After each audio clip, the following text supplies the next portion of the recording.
What is the significance of 13, 13, 13 and the number 12,111?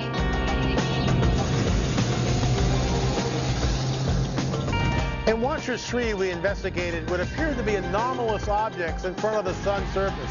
What's happening to the sun now? Are we about to experience some great solar upheaval? In 2012, there was a dramatic increase in UFO activity. Not only that, but combined with it were objects known as bolides coming into our atmosphere and creating loud sonic booms in Northern California that was actually heard all the way over in Nevada. The alien abduction phenomenon. And I know the moment I say that, some of you start squirming in your seat. But what if it's real? Could it be supernatural? What is reality? Could all of this be a digital simulation? We now know that we are within a digital simulation. Were the Nephilim real, or were they the product of an overactive imagination by some writer thousands of years ago? We're going to go to Rock Wall and look for evidence that may, in fact, prove that the giants once roamed North America. Defense Secretary Panetta believes there is strong likelihood Israel will strike Iran in April, May, or June. What's happening in Israel right now? We're going to sit down for an exclusive interview with Jonathan Daniels, who is the senior advisor to the Knesset, and get the inside scoop. Howard Storm died and went to hell. What happened to him next? There is another reality much higher and more intense than what we call real. We'll sit down with Dr. Jeffrey Long, who has interviewed over 3,000 people with what is known as a near-death experience.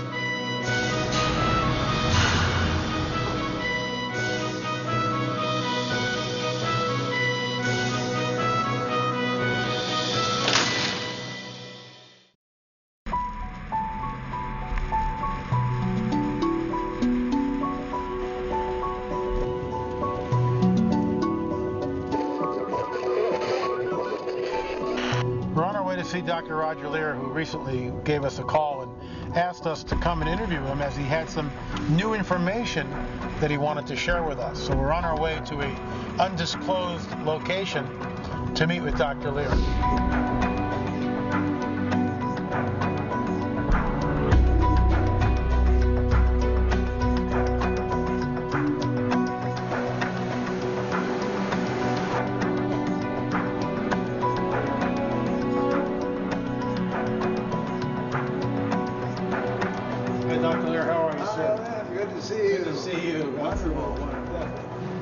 Recently, Professor Howrlich of City University in New York City sent you some information about the resonance of nanotubes, specifically stating that whatever these things are, they could be operating at 100 times faster than the fastest computer on the planet. Can you comment on that? Yes, I can certainly comment on it because what we've been finding with the objects that we've removed from the surgical patients are what are called single-walled carbon nanotubes. But occasionally we do find double-wall, and we know now that in the manufacturing process we can make a structure which is a multi-walled carbon nanotube. And then in our own findings we find that the more complex, or the more carbon nanotubes you have together, or the more carbon that's in them, you can increase the complexity of the function. So therefore, in looking at the article you sent me and sending it to our chief scientist at A&S, we came to the conclusion that he's most probably 100% on the right track, and that these are devices. And even the ones that he's talking about are, looked at as babies. These are minor, tiny little computerized machines, let's call them. But if whoever has this technology, if they extended it, I mean, we could look at something like a mainframe of modern size that would run the world. Wow. It's startling. And in Watchers 3, you mentioned that you believed that these, whatever they are, call them chips or machines, are changing the host's DNA. Do you still stand by that? Well, I think there's a good correlation or relationship between the host DNA and a foreign object in the body. Now, I'm not an authority on DNA, you know, but if we know and admit and understand that walking outside in the hot sun, being bombarded by high energy particles can change your DNA, then why isn't it possible then for a device to also do the same thing? Anyway, once that's in that container, it's sealed and then refrigerated until it's open again. And if it's not going directly to a lab, then I like to check on it every once in a while. So 48 hours went by and I pulled it out, pulled the specimen out and broke the seal and uncovered it and looked inside. And the first thing I noticed was that all the little pieces, which were kind of a very light tannish gray color, are now turning almost black. Huh. They begin to change color.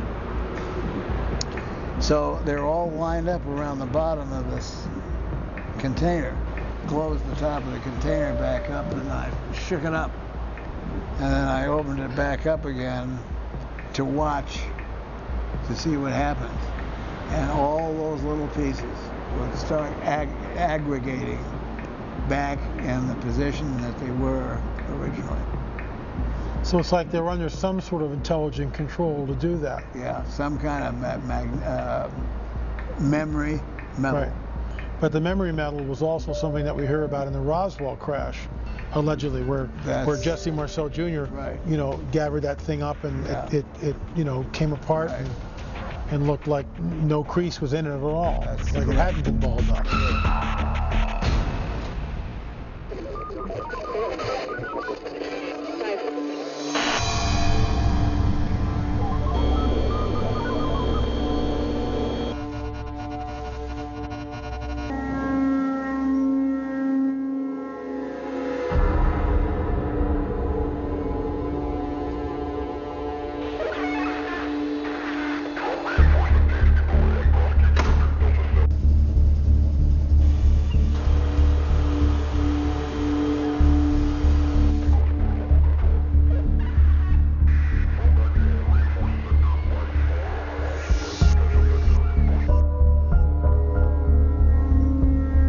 Skiba.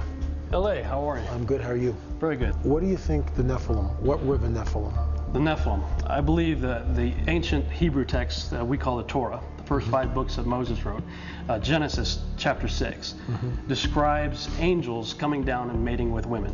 What kind of angels are we looking at? Well, these are fallen angels, Okay. a class of angels that some of the extra biblical texts like the book of Enoch and other ancient texts describes them as a class of angels known as the Watchers. How does Genesis 6 relate to the present UFO phenomena, or doesn't it?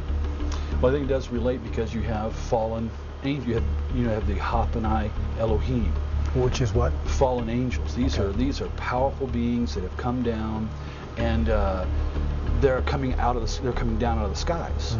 So there's a descent of them. They're in the skies. This relates later in the scriptures too about them being in the air, in the skies.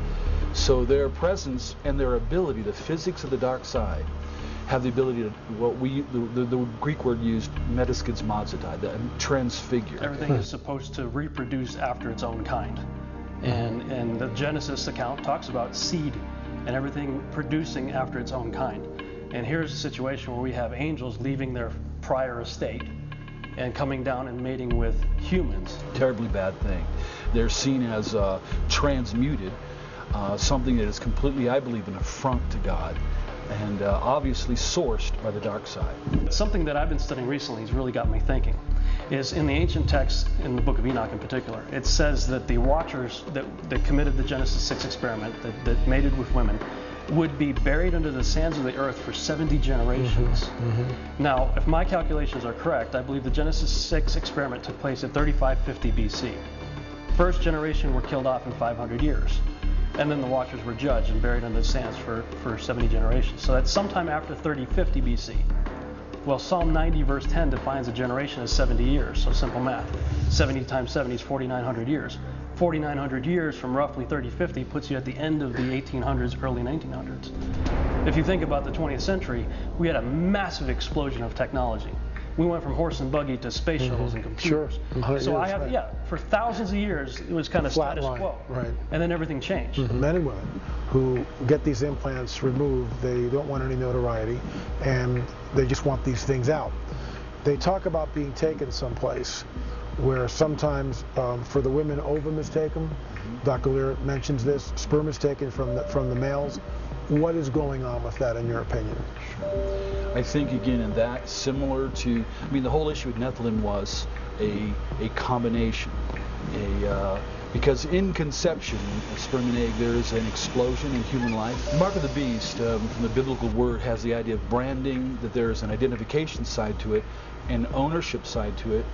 But it's more than just that, because it alters, it affects their will. They cannot turn back. It affects everything about them. So if it is something that's even injected or something that is connected, and there would be something spiritually there too.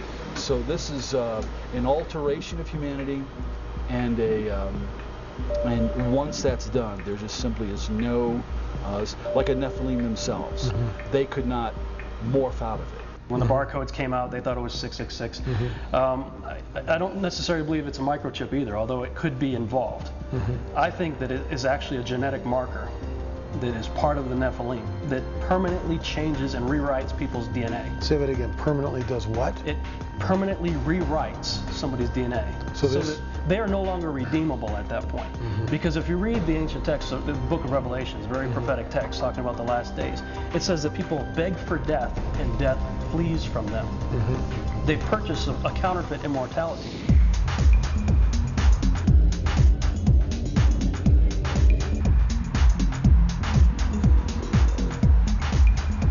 We left the military facility and are now back in Los Angeles, where we met with Doug Hamp and Dr. Chuck Missler, both experts on the Nephilim. And just one thing really quick is when we talk about DNA and seed, we're really talking more about a code than we are simply about a physical medium. When, if I have a CD-ROM, the piece of plastic may cost a few pennies, but the information that's written on there could be priceless. And so that's what we're really talking about. When a seed is, we're talking about really information and data. And now there's an incredible process called recombinant DNA. Recombinant DNA is a process by which they can open up a DNA strand, insert a foreign gene into that, and then it becomes a new chimeric or hybrid DNA strand. And this is happening. This is happening right now. And, I was giving a talk on this, and afterward, someone came up to me. She says, I teach high school biology, and we're actually doing that in our AP classes. I was floored. I'm like, seriously? You're doing this in high school? When we see things like whether it's UFOs or some of these other paranormal or supernatural phenomenon, we shouldn't be surprised, because that's at the boundary area of our understanding of our physical universe. And so now that as these things are increasing, that to me would be a symptom that we're moving into a climax of something. What's interesting is if you connect the dots here, it seems as if these abductions seem to be preoccupied with the human reproductive process. It's almost as if they're gathering data to try to understand what's going on. One of the conjectures that comes out of this is that they're not getting what they used to get. You see, in other words, back apparently in Genesis 6, they got these giants. They were super, the hybrids were of a super quality. And what they apparently, one would infer, are getting today are these diminutive, strange byproducts. And so the problem is, maybe, the degeneration of the human genome over the last several thousand years. And what they're trying to study. Because, see, this is the only way they have to multiply their forces. Angels don't reproduce, but the hybrids do.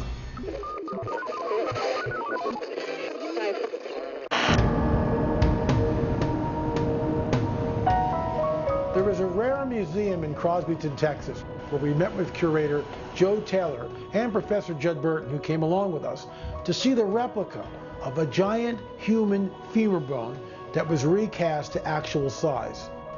stories of unearthed giants in the area persist, along with other large beasts unearthed in remarkable condition. And my research has shown that giant skeletons were pulled out of the mounds, let's say in Newark, Ohio, and in Tennessee, and different places as settlers moved from the East Coast and pushed west. Right. It seems like the skeletons, the bones are taken most often, not all the time, by the Smithsonian, and they are never seen again.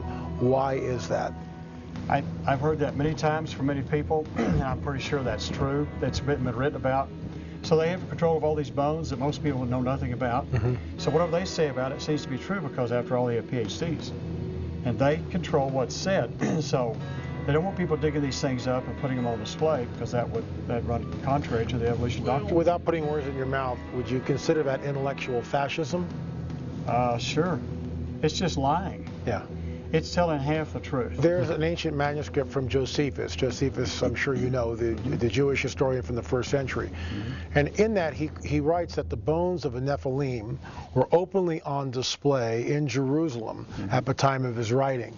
Right. And to show the inhabitants of Jerusalem what their ancestors, a couple thousand years before, or whatever, cleared the land from. Your thoughts on that? Right. How big do you think those bones were? Well, I don't see there's any reason to doubt that they were 12, 15 feet tall.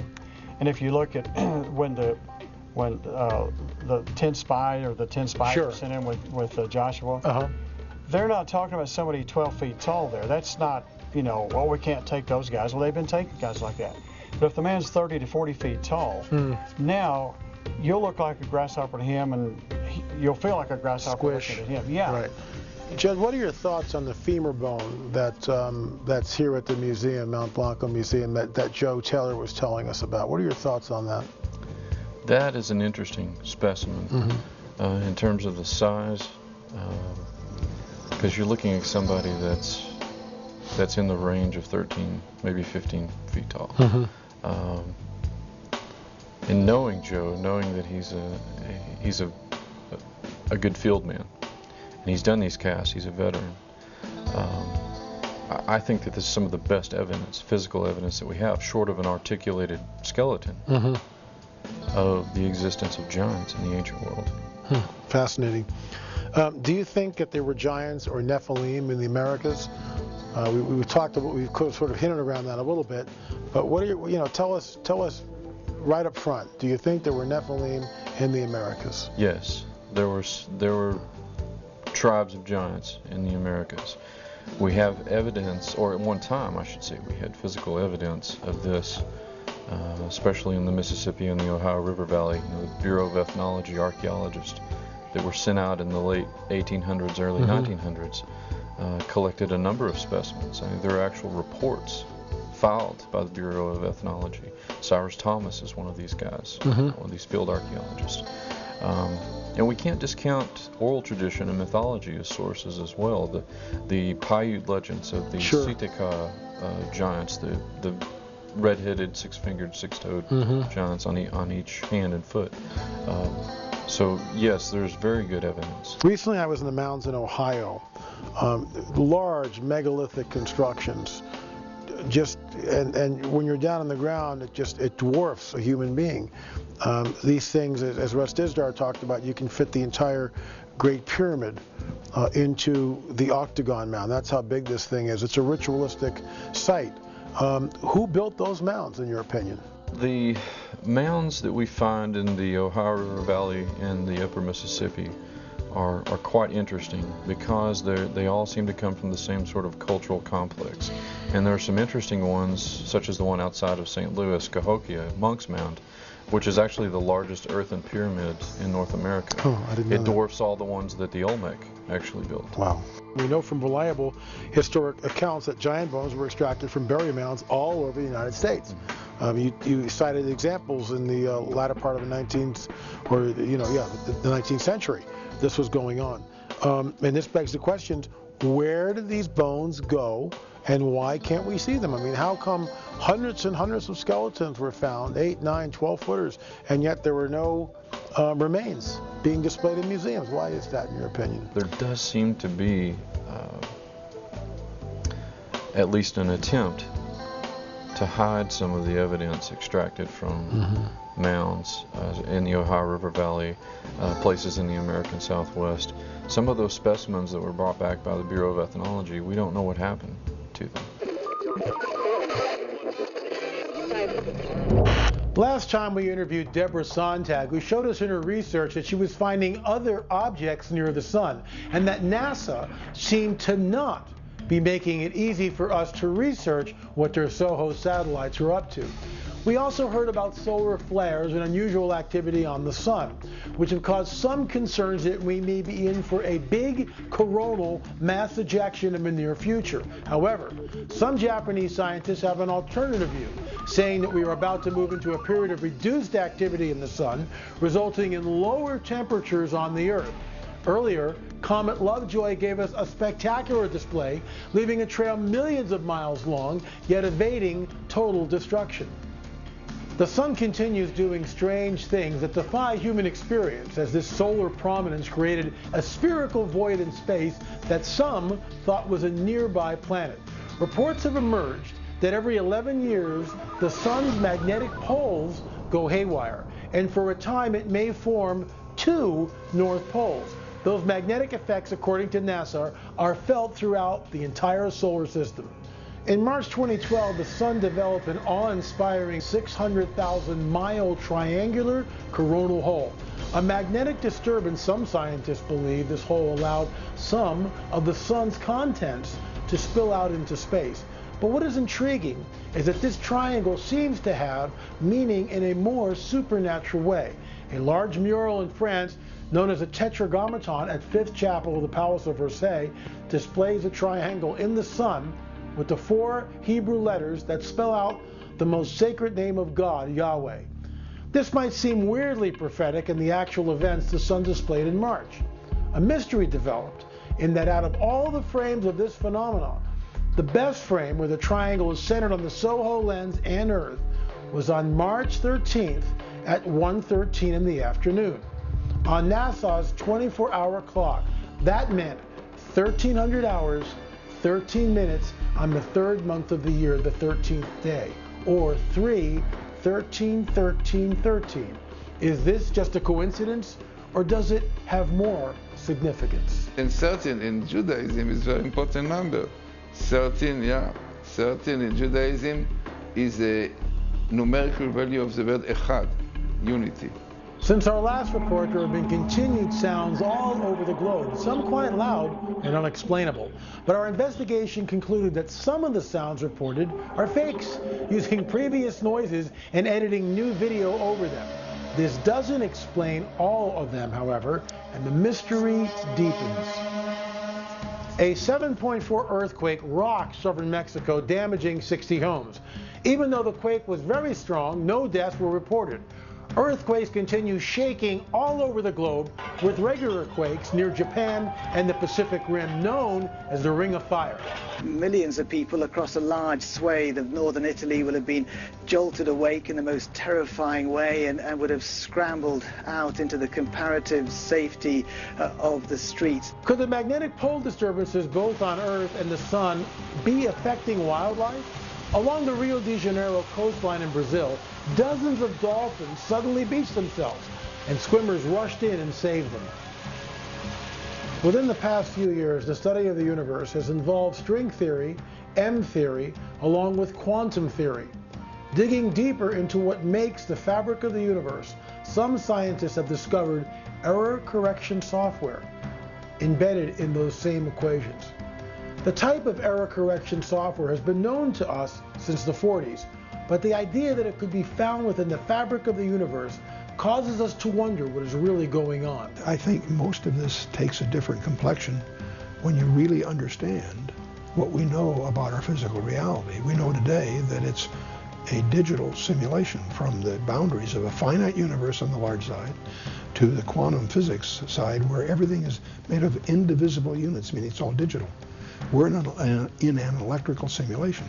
We know that on the large size, the universe is not infinite, it's finite. Big discovery of 20th century science. At the other end, there's a limit to smallness. We discover that everything is made of indivisible units. Length, mass, energy, and time are made up of indivisible units. It's digital. It's a digital. So we find ourselves, our reality is within a bounded simulation. And once you so what makes that interesting as you stand back from all of that, that's exactly what the Bible has been saying from the first verse to the last. When you start seeing things, whether it's UFOs or the occult, you begin to realize this is in the fringes of what we understand, our limit of what we consider the physical universe, a subset of something larger. A team of physicists from Cornell University presented a paper on this very topic, while other scientists now believe that we may indeed be living in a digital simulation, or an ideal weirdly reminiscent of the movie The Matrix.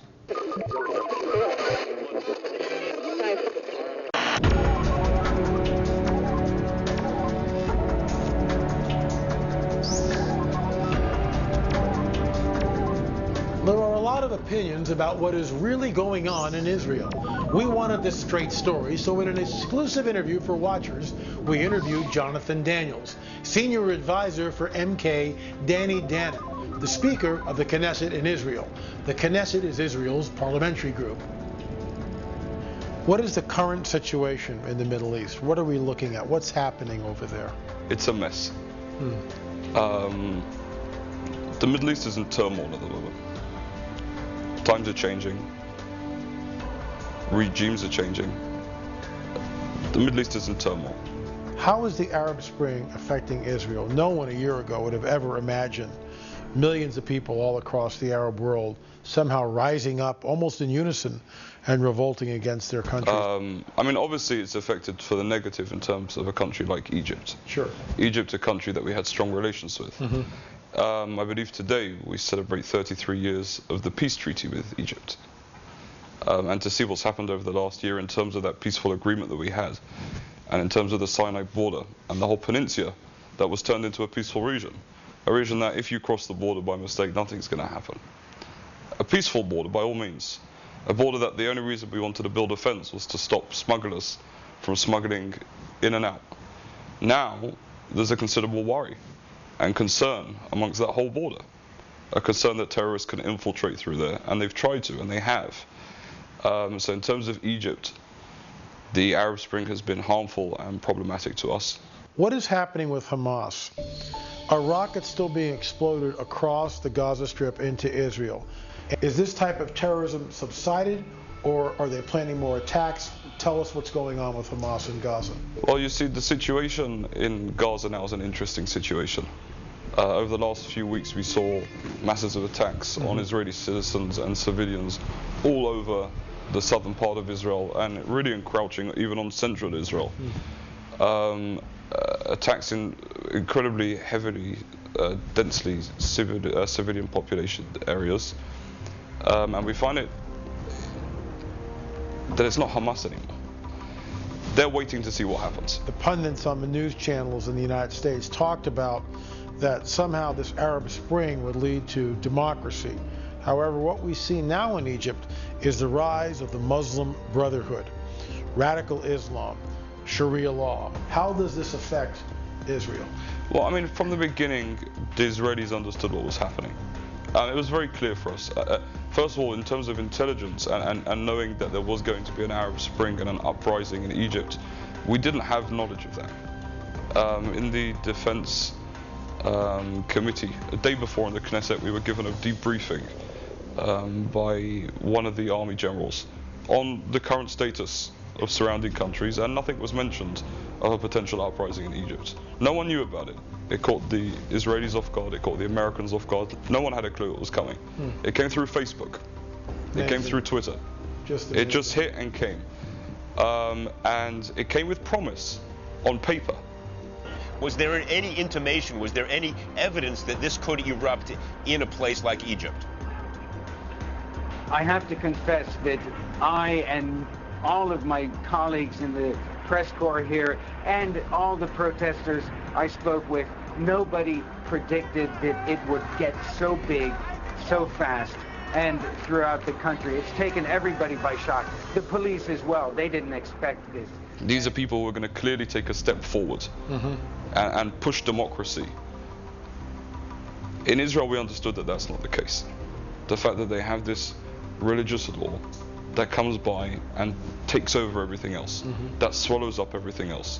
This isn't America, this isn't the United Kingdom, this isn't Europe. There's no separation between church and state. Church is all. Church is everything. And it encompasses every single part of daily life. Now, you can have this small minority, and there's definitely a minority of people in Egypt, for example, who are learned, educated people, people who went to universities, people who I would love to sit down and have a cup of coffee with, and talk about the Middle East, and talk about their wishes for democracy. And it would be great to understand that. Unfortunately, it's not going to happen right now, and it can't happen, because the only and Israel said this from the beginning, when President Obama and Secretary of State Clinton started middling and saying this about Egypt and detracting and then saying that and kept interfering too much, Israel knew straight away. And I remember, first of all, the day after in the Israeli news, one of the Israeli journalists sat down and said, the only group inside of Egypt that is organized and that can come together is the Muslim Brotherhood. Right. And you're going to have too many factions fighting against each other, and it's just going to fall to pieces. The Muslim Brotherhood will take control. Look, it's not going to become a Sharia state within a second. It's not, you know, there's still a level of hope for mutual understanding and agreements between two countries. But we're seeing it's from Israel's perspective, it's becoming more and more problematic. We had our embassy trampled on. We had, you know, people having to be taken out through grace of others. I mean, this isn't a situation that Israel likes to be in. Iran poses a real existential threat to Israel, with Benjamin Netanyahu's cabinet recently voting 8-6 in favor of a preemptive strike on Iran. Do you think this strike may happen anytime soon? The Prime Minister's taken a very clear stance in Iran, a stance that the Israeli population are happy with, and the vast majority of Israelis understand that an attack on Iran is an unfortunate eventuality. Something that we don't want to happen, and we hope we don't have to do alone. And in terms of the Prime Minister's speech, there are very few statesmen in the entire world that can stand and speak like Prime Minister Netanyahu. Because there are many who rush to condemn Israel for defending itself against Iran's terror proxies. Not you. Not America.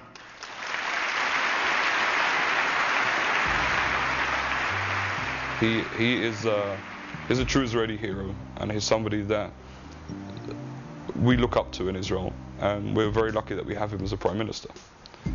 You see, there's a lot of factors that need to be taken into account. One of the factors is the US presidential elections. Unfortunately, you see, President Obama, the last thing that he wants is Israel to attack with too much time before the elections.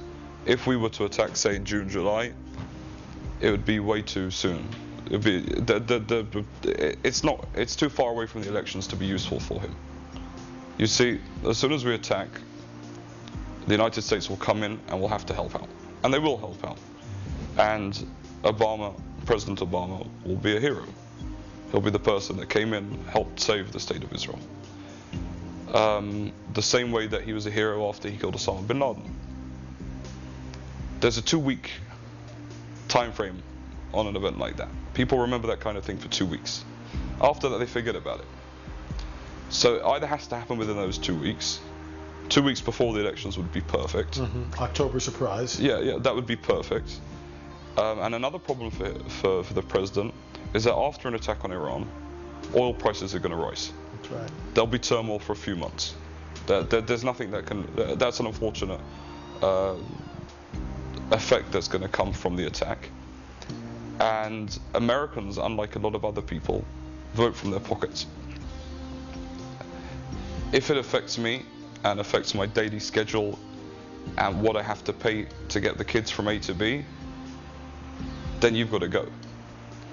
And that more than anything can harm the president, and the president understands that. That's why the president is going to try and push us as much as he can not to attack, and push it off as close as he can till his elections, If we do it 2 weeks before, fantastic. If not, then afterwards he can try and convince us not to either. That's if we wait and we give the president what he's asking for. Now, we obviously have security and have intelligence inside who understand what they're doing, and who understand that when the time's right, we'll attack, whether President Obama wants us to or doesn't want us to. We have to do what's right for the state of Israel. And as the Prime Minister rightly said as well, you know, for the last 2,500 years, Jews have been wandering around the world. That's right. And we've had nobody looking out for us. And we haven't been able to look out for ourselves either. When somebody came in to wipe us out, well, we could try and fight back, but we weren't strong enough. And right now, we can't wait to see if somebody else is going to stop in and stand in and say, hold on, don't do that. But God's with us, and they won't be able to smite us down. What was the ephod? What was the ephod that was used thousands of years ago? Tell us about that. Yeah, the ephod was really, it looked like an apron for the high priest. An apron? Right? Yeah, it was like an apron, right? And this was connected to a breastplate. Now this breastplate was folded, and inside this, like a pocket inside, was a parchment with God's name.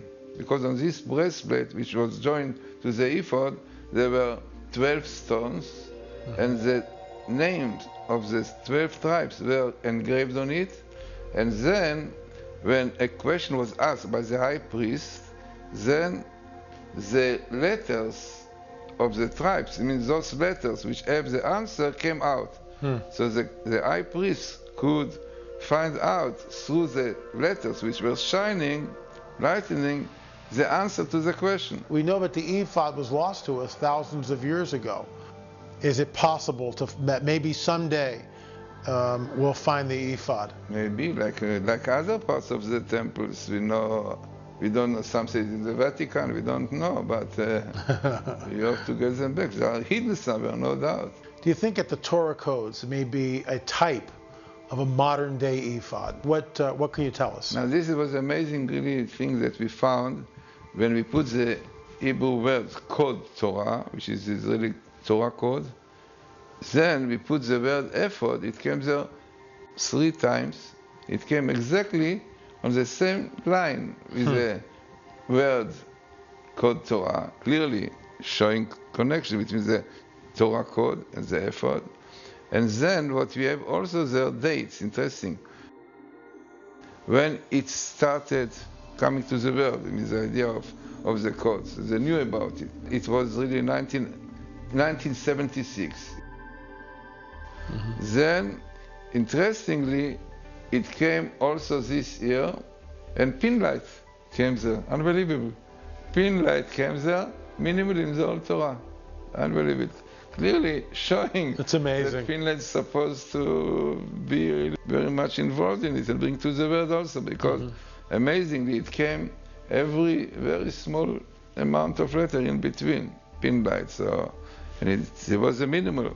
So I mean, altogether, you know, this table shows that Torah codes are connected to the ephod, as it appears so many times with the same story, and also it appeared with the word Urim and Tumim, with the lights and completeness. I mean, Urim and Tumim, we said this was the parchment with the names of God, which was called Urim Tumim.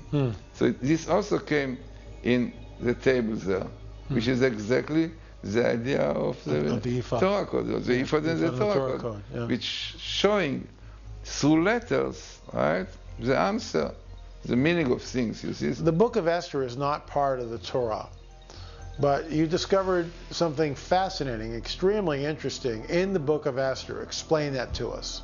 This was found by Rabbi Weizmandel. Rabbi Weizmandel, in fact, he was the first one who brought... He would count on the 3x5 cards. Now what he did is amazing. This is really what you cannot understand without computer. A man could do it. He counted the number of letters of the scroll of Esther. The number of letters are 12,111. 1, 2, 1, 1, 1. This is he counted it without the computer. He counted.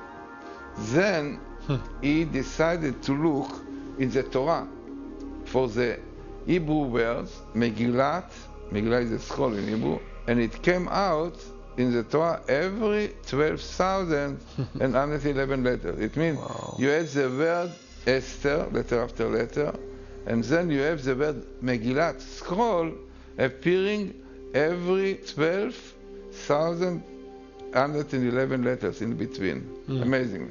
So it means the number of letters of the scroll of Esther is a skip of its appearance in the Torah.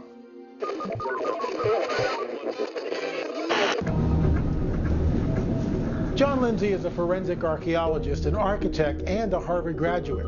He is one of a handful of experts on rock wall. His research included a major excavation on the wall. With his work threatened by government authorities, John had to postpone his investigation. But it remains as the most thorough probing of the wall we have today. It's solid crystal. It's about 7 or 8 crystals, yeah. I've got them in here, and that's all it is. Forms of crystal.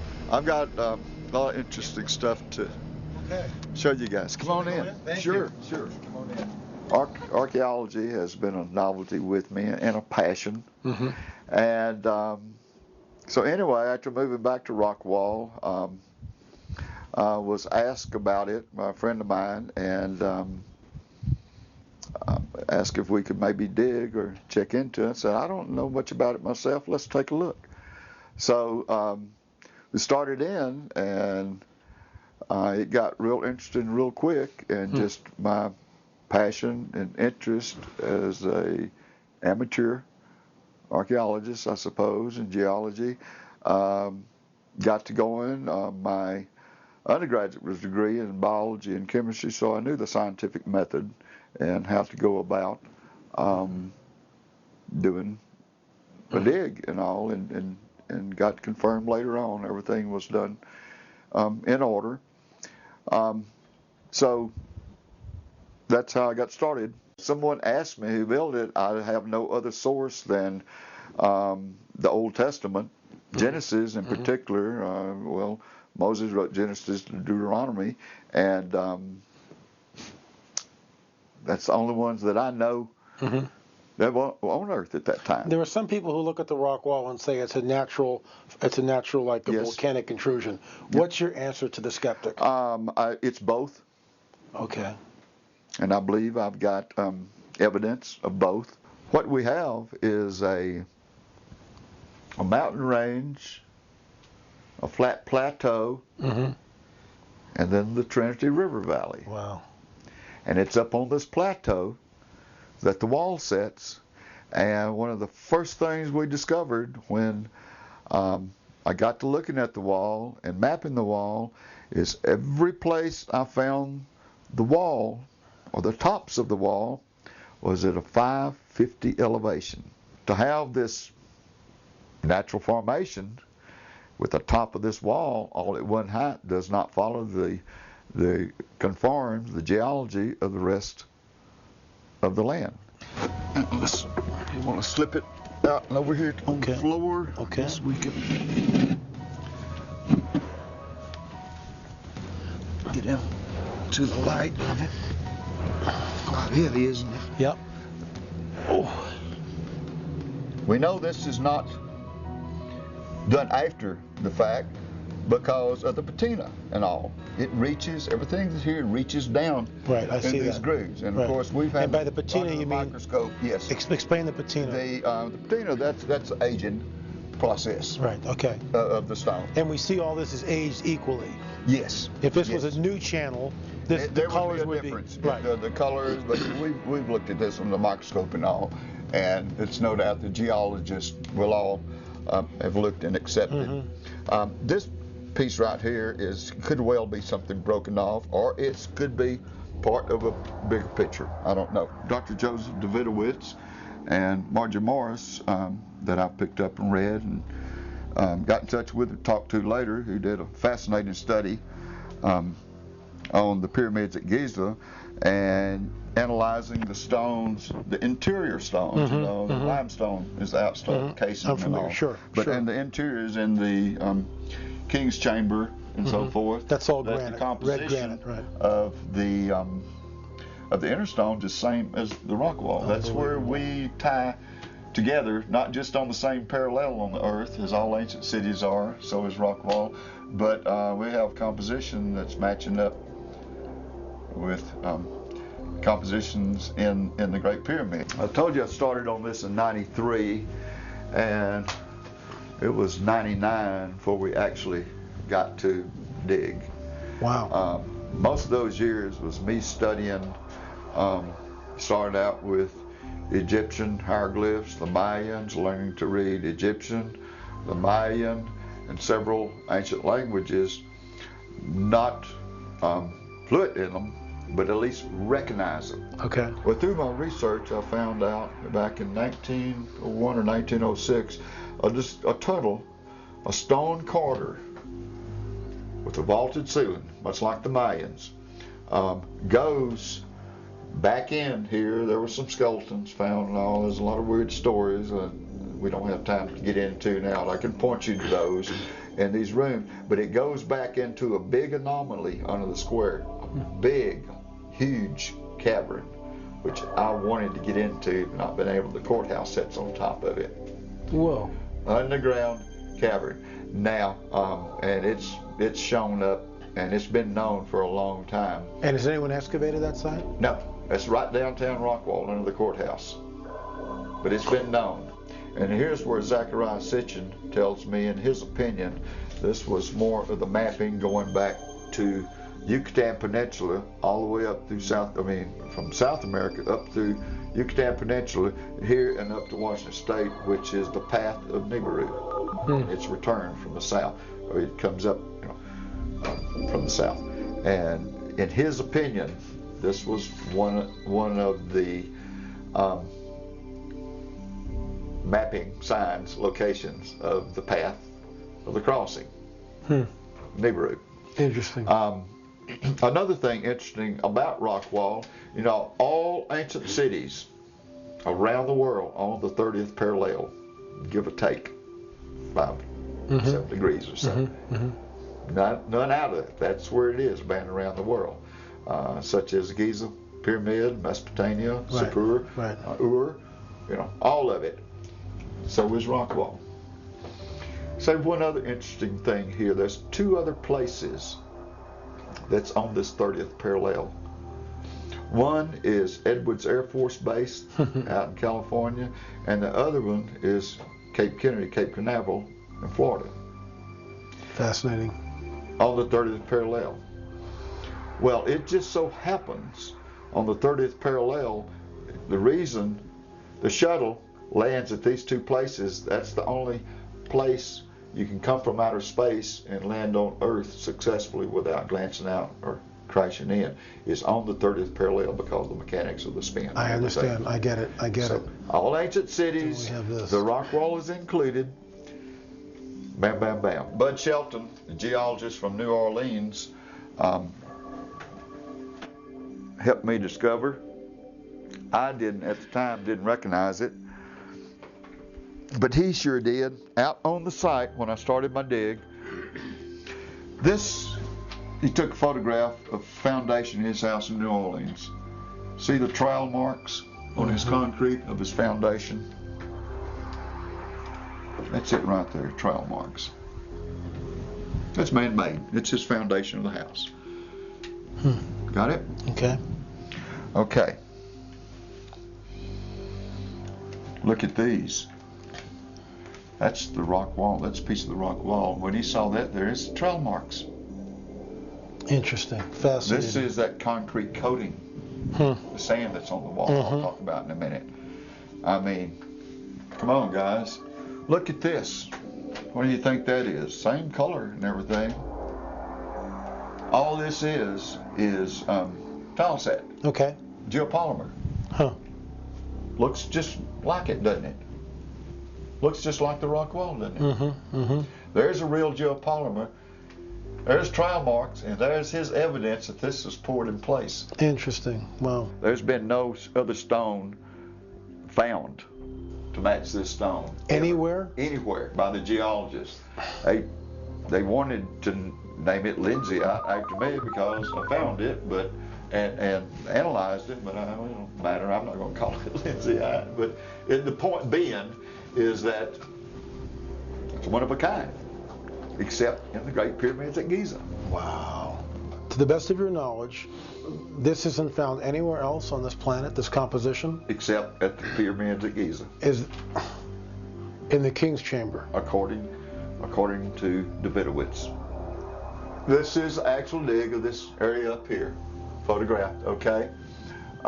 See this sand coating? Yes. This mortar? It's like mortar coating on the outside. Like a plaster. It's about that thick, 2 inches thick. Okay. And it's everywhere over the wall, and it's been known about it. Back in the 1800s when they found it, and when they exposed that mortar to the air, it hardens up to over 3,000 psi. Whoa. This is the mortar. It's like as fine as a talc.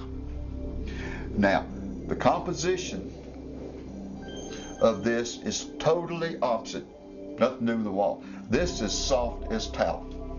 It's about 0 or 1. Where the rock wall is 8 on the Moore scale. So the two don't relate to it. It's right on the outside of it. Right. Okay. But do you know what? It's waterproof. Wow. Why is it waterproof? I don't know.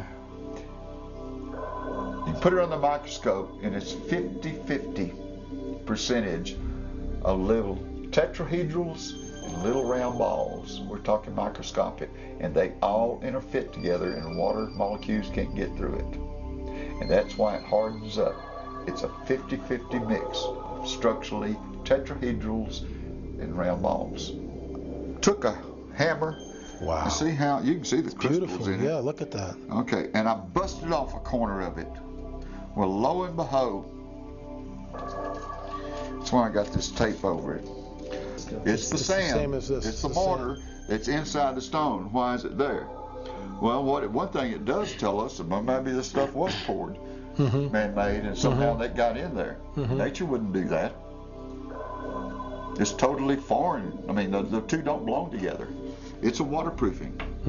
Interesting. And it's a structural element. After seeing John's evidence, we flew to Dallas and planned to drive to Rock Wall. 45 minutes after we landed and got our bags, a tornado ripped through the area, flipping semi-trucks in the air and sending them blocks away. One of the areas that got a direct hit was coincidentally Rock Wall, where we had planned to go that afternoon. We postponed our trip until the following day. There was no exposed area of the wall we could see, and no staffers at the museum knew where we could go, saying that the wall mostly lay under private property. We're here in Rockwall, Texas. It's a beautiful, quiet little town, and to our amazement and bewilderment, when we went to City Hall to ask where the ruins of Rockwall were, we were told that there are none. The wall, apparently, any excavations that were done, for the most part, have been covered up, even on private property. I'm standing in front of one of the oldest houses, if not the oldest house, in Rockwall, and we asked the curator of the museum what she knew about Rockwall. Everyone we've talked to so far knows very little about it. What we find amazing is, just like in the Ohio Valley, the people here at Rockwall are literally living over what may be a sacred site, and yet all memory of it, or at least most of the memory, has just been sort of quieted down, put back to sleep, and no one knows what's lying right under their feet.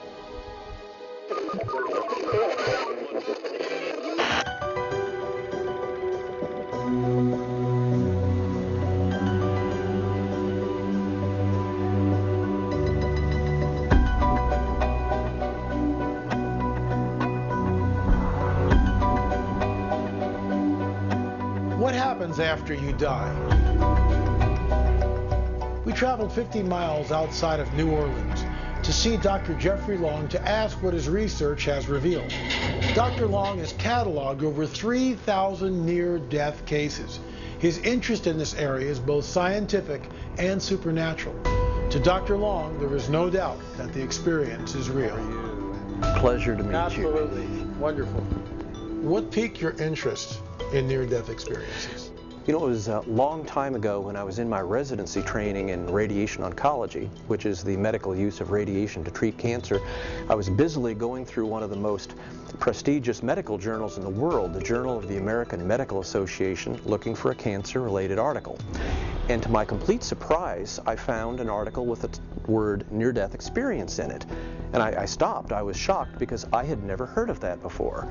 And I remember thinking, you're either dead or you're not dead. What's this all about? And so, intrigued, I stopped and read the article and was immediately fascinated. I remember thinking, how is it possible that people clinically dead all around the world are having the same lucid, highly organized experience? And I remember thinking prophetically, wow, why isn't there more research on this fascinating topic? Can you briefly describe what an NDE, near-death experience, is? Well, no two near-death experiences are the same, but if you look at many of them, and I have thousands, you see a very consistent pattern of elements. No doubt in America today, millions of people have had a near-death experience. Around the world, tens of millions of people have had near-death experiences. While you can't really generalize to a near-death experience, a typical detailed near-death experience would involve, of course, a life-threatening event. No matter where on earth you are or what your religious belief is, near-death experiences and its content are strikingly similar. They're unconscious, and they may be clinically dead with no heartbeat, no spontaneous respiration. And yet at that time, when a lucid, conscious memory should be absolutely impossible, they do have that experience. And that's the experience part of a near-death experience. Very often their consciousness goes above their body and they see ongoing earthly events, often their own frantic resuscitation efforts. Following that, they may go through a tunnel, variably described. Often there's a beautiful mystical light at the end of the tunnel. After they pass through the tunnel, they're often in an unearthly realm. It's been referred to as heavenly realms. That's probably not an overstatement. Beautiful colors beyond description on earth, landscapes, there may be other beings, other people there. While they're there, they may have a life review where they see a part or even all of their prior life. They may encounter people that they knew during their earthly life that died, typically relatives, but it can be friends and acquaintances. Very often in a near-death experience, they then reach what's called a boundary, and that's, if you will, a stopping point. Fascinating. It can be a creek or a fence or something along the path they're going on. But once they reach that point, and there's often other beings with them, they have to make a decision about whether they're going to return to their earthly body. Remarkably, the great majority of near-death experiencers at that time, even though they've lived their earthly life for decades, that's their friends, family, loved ones, everything they know, the experience is so beautiful, the emotions are so intensely positive, they so feel that they're home in this realm that they do not want to return to their earthly life. That's just amazing. In your book, one of the most astounding testimonies was regarding a person born blind. Right. So they've never seen anything that we're seeing in this room. They've never seen what light is, color, what human beings even look like. They had an NDE. Can you tell us what happened? I'm glad you brought that up. My interview with Vicky, who was born totally blind, is one of the most astounding near-death experiences ever recorded. To somebody born totally blind, vision is unknown and unknowable. You cannot explain vision to someone totally blind from birth in terms of the other four senses. I tried. It's impossible. And yet Vicky, when she was in her early 20s, had a severe auto accident. And for the first time that she had vision in her life was when she was in the emergency room looking down on what she recognized as a body below her. She didn't even know it was herself. She looked like her. She'd never seen herself. She'd never seen herself. Howard Storm's near-death experience is one of the most remarkable we've ever heard. He came out to meet us in California, but first he asked to see the Pacific Ocean, which we were happy to do. The hills are fun to drive, and the beaches in Malibu are known the world over for their incredible beauty. One of the most remarkable examples of a frightening near-death experience is by Howard Storm. He truly has an excellent example of a frightening experience and how that experience can turn around a life and result in a much more positive, loving individual afterwards. Tell us about what happened right before you were taken out of your body. In other words, give us an idea of the sickness, let's say, that triggered it? I was 38 years old, college professor on an art tour. I was leading an art tour of students around Europe, and I had a perforation of the small stomach, taken to a hospital, but it was a Saturday. Socialized medicine in Paris. We were confident that I was going to get great medical care. Instead, after being taken to the emergency room and told that my situation was grave and that I had to have surgery immediately, I was taken to another hospital and parked there for 10 hours and never seen by a doctor, never given any medication, any nothing whatsoever. Nobody took my blood pressure, temperature, anything, just nothing. Just parked in a room and left. The doctors in the United States told me my situation was like having a burst appendix. Not a appendicitis, it was like having a burst appendix, and that my life expectancy was about 5 hours. So in 10 hours, I was in very bad shape. And this is because the acid in the stomach has leached into... Yeah, and so, I mean, to put it crudely, I was not only infecting myself, I was dissolving myself. Wow. As I agitated my diaphragm, trying to inhale, exhale, it intensified the pain. So breathing was very, very painful. And so I was trying to breathe with as little movement as possible. And so to me, letting go was to stop trying to do that and just not breathe anymore. And I knew that it was going to be very easy for me to die because I had been trying not to die for hours. And if anyone's ever been there, you know when you're dying. I mean, it's not like a mystery. It's not like, oh, what a surprise. You know, this was been going on for a very long time. So I closed my eyes and went unconscious. And what happened at the moment where you thought you were dead? I just went out, just gone. And then I awoke from that, and I was completely, utterly surprised because I was sitting next to the bed, and not only was the pain gone, which had been my total reality, but I felt more alive than I've ever felt before. And what that means is my touch, my taste, my smell, most particularly in my instance, my sight. Instead of seeing a 160-degree field of vision, I was now seeing a 360-degree field of vision, which I thought was like, oh, this is pretty cool. Rather than having like a certain depth of field, I saw like total focused clarity, far and near simultaneously. In my research, I've extensively reviewed all the skeptical arguments about the reality of near-death experience. In fact, there's over 20 skeptical explanations of near-death experience, and they cover the gamut of physiological, psychological, cultural-based explanations for that remarkable experience. And I will tell you the reason that there's so many skeptical explanations is that there's no one or several explanations that make sense even to the skeptics. So I'm starting to yell at my wife, who's on the other side of the bed, still crying, and she has no reaction to me yelling at her. And I'm saying very crude things to get her attention, and very angry. So I decide that she is messing with me, because it was very typical of her that when she wanted to reject me, to just ignore me. So I turned to my roommate, who was a very kind 68-year-old Frenchman, who had been very nice to us the whole day. And I'm yelling and screaming at him, the same non-reaction from him. I'm screaming in his face, and his eyes are open, staring right through me as if I don't exist, which of course to him I didn't exist. But, so I'm getting very agitated, very upset. The room is bright and lit, and I hear people outside the room calling me by name, and they're saying in perfect English, this is a French hospital, and so I thought this was very weird. They're saying, Howard, come on, hurry, let's go. So I go over to the doorway of the room, and there's people outside the room, out in the shadowy, darkened hallway. And I said, I'm sick, I'm supposed to have surgery, we're waiting for a doctor. And they said, we know all about you, we've been waiting for you for a long time, hurry up, it's time for you to go. And I said, are you from the surgeon? You know, I need surgery, you know. And they said, come on, let's go. No more time to talk about it. It's time to go. And so I'm like, I'm assuming, okay, we're off to surgery. They've come to take me.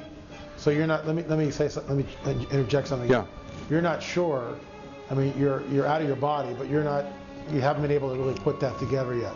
You still think for some reason you're stuck here. Absolutely. But you're really not there. Absolutely. You're in another dimension. My consciousness, my understanding, and I think that this is, we all take our understanding of who and what we are beyond this world. The people shepherd me down the hallway, and we're going along, and I'm becoming aware that there's something really wrong with all this. Is just not right. Well, first of all, there's no more architectural features. Now I'm aware that we're on the 4th floor of Koshan Hospital, but we never hit stairs. We never go up or down. We're just walking. No walls, no ceiling, just space. And what did it look like when you say space? Was it like light that slowly faded into darkness, or what did that look like? That transition, can you recall?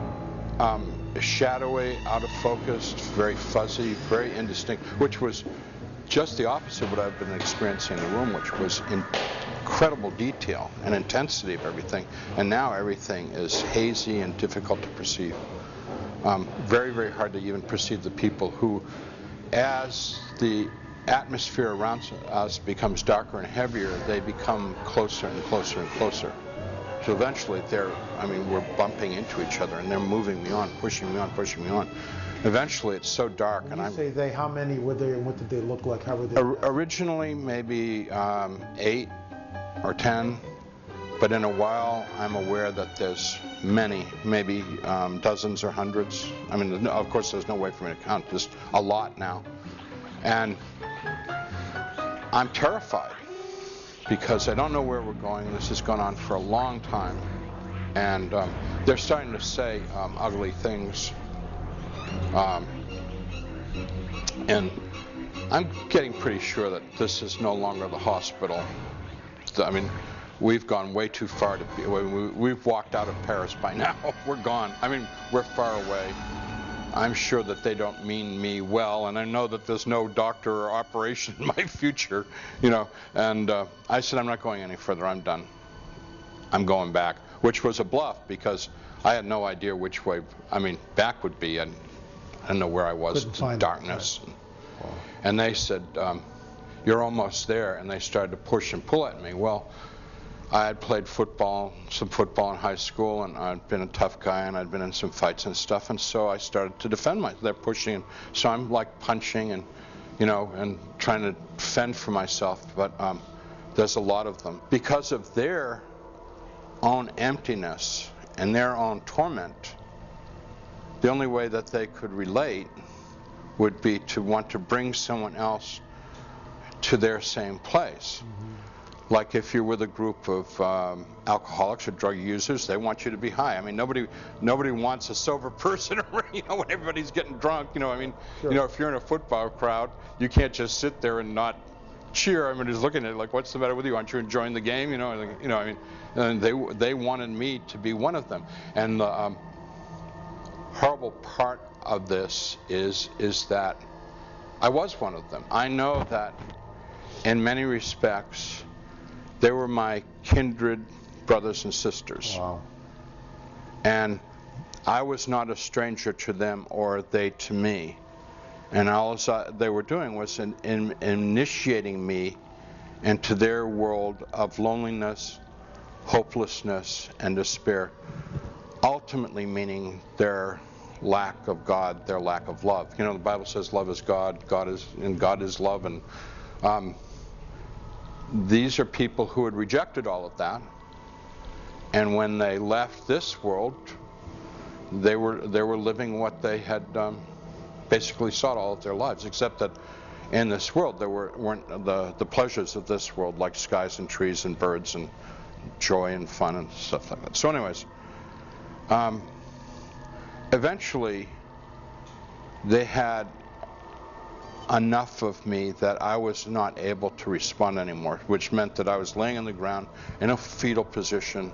I had been scratched, bitten, torn, and the part that I don't talk about was they had done things to me that are too unpleasant for me to speak about and too obscene for me to want to relate. But I would suggest that there's no horror movie, no S&M movie or book or imagination that can begin to conceive of the things that they do without any hesitation. How long did this particular part of the experience go on for? Forever and ever and ever. I mean, and what I mean by that is time without any way of measuring it. I don't pray. I don't know how to pray. I can't pray. Forget it. And the voice said, pray to God. And I thought. So 3 times? Yeah. And I thought, well, when I was a kid, we prayed. I knew how to pray. So I'm trying to remember what it is to pray. And all I could remember was snatches of things that I had memorized when I was in school. So I've got, 70 years ago, our forefathers brought forth in this continent a new nation, casino, no, not prayer. The quality of mercy is not strained at drop, but that's the gentle rain upon the place beneath his tread. No, it's not a prayer. Glory, glory, hallelujah, his truth goes marching on. No, that's a song. But anytime I remembered something that had any reference to God in it, the people around me, in very, very powerful, obscene language, which I won't try to replicate, said, there is no God, nobody can hear you, and if you don't stop it, we're going to make it much worse for you.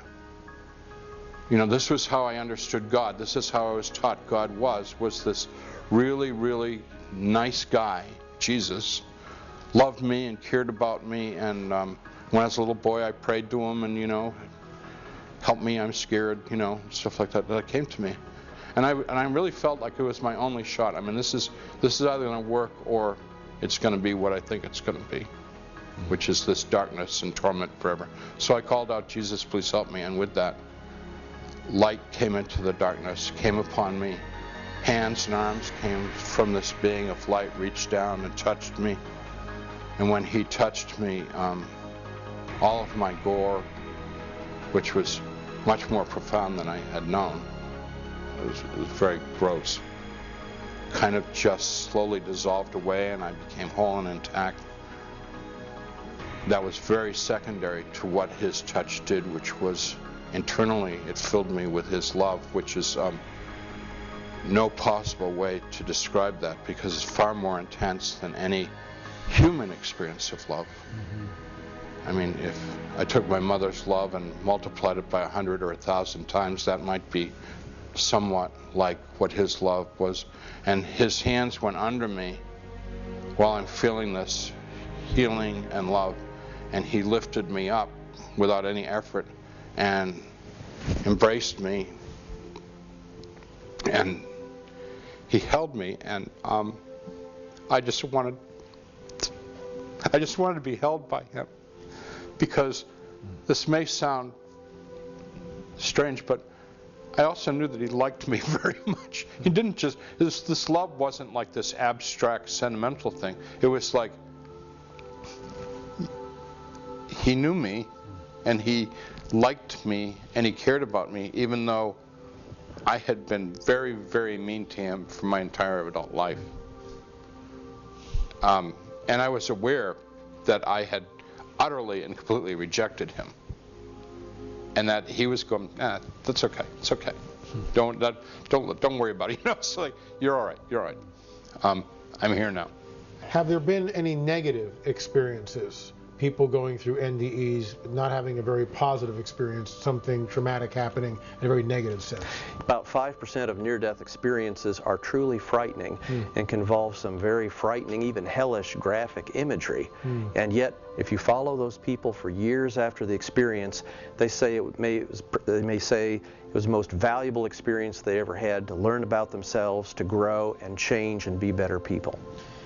There was a moment in time when you had to go back. How was that presented to you? And how did you find yourself coming back? How did that all take place? When I asked all the questions that I could think of to ask, even making up questions just to perpetuate the fun of being with Jesus and these people, because it was like wonderful. I'm getting all this attention, I'm getting all this information, and I've retained all that that whole thing, and I just wanted that to go on forever. But when I just couldn't think of anything more to ask, I asked the one question that had been troubling me for a long time, which was, I said as a statement, I'm ready to go to heaven. Jesus said, no, you've got to go back to the world and try to do what you were created to do in the first place. So we had a huge argument, and I'm here to tell you that I argued as strongly with Jesus as I possibly could for me to go to heaven. And he persuaded patiently and kindly and with good reasons why that wasn't going to happen, and I was going to come back here. And it was a really interesting conversation, because I have to fall back on this stuff all the time in my life. When I get discouraged, depressed, lose my way, I go back to the things that he said and try and restore myself, to explain to myself and re-energize myself of why I'm here. And ultimately he persuaded me that I was going to go back, and that's all there was to it. And so I agreed to that. And when I agreed to that, there was no transition. I was just very rudely back in the bed, wow, in the pain, and immediately the nurse who had been in the room a little earlier saying there was no doctor came and said, a doctor has arrived. This is at 9 o'clock at night in Paris. A doctor has arrived and we're going to have a surgery. And they threw my wife out of the room, prepped me, and took me to surgery, and I had the surgery on 10 o'clock that night. Some people that when they come back, it seems like knowledge has been just downloaded into them. How can that be? Great question. You know, we have many near-death experiences that describe what's called universal knowledge. Mm-hmm. When they're in these unearthly realms, they may become aware of knowledge far beyond what we have on Earth. They may be aware of, if we call truly universal knowledge, how everything fits together, details, things beyond our wildest scientific, mathematical awareness or understanding that we have here on Earth. Unfortunately, when they return to their earthly body, almost never do they retain any portion of that universal knowledge. And in fact, one near-death experiencer said, of course I can't remember that universal knowledge. It's like putting an entire ocean of knowledge into the thimble that's my brain. Right. My book came out over 2 years ago, and there's been a lot of time for the world, for skeptics, to come up with their best arguments as to why my conclusions, that being that there's an afterlife, a wonderful afterlife for all of us, isn't real. And that skeptic rebuttal has not come about. It isn't there. I mean, as best I can tell from having lived and breathed and shared that book now for over 2 years, the conclusions stand. We really do have an afterlife, all of us, a wonderful afterlife.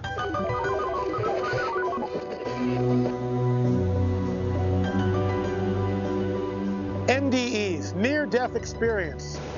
When we sat down with Dr. Jeffrey Long and Howard Storm, we discovered, in fact, that there's something more to this reality, which may be just a digital simulation of something far greater.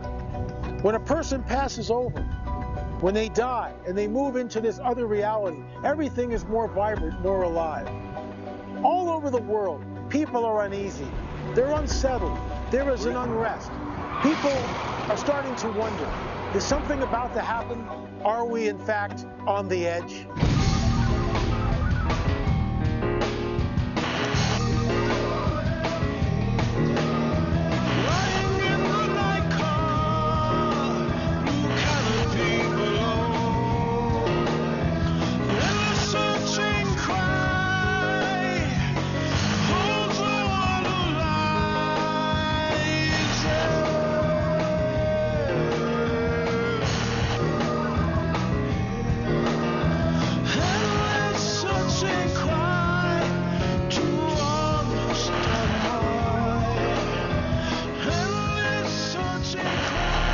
In your opinion, is there any link between the Gulf oil spill and the Land for Peace deal?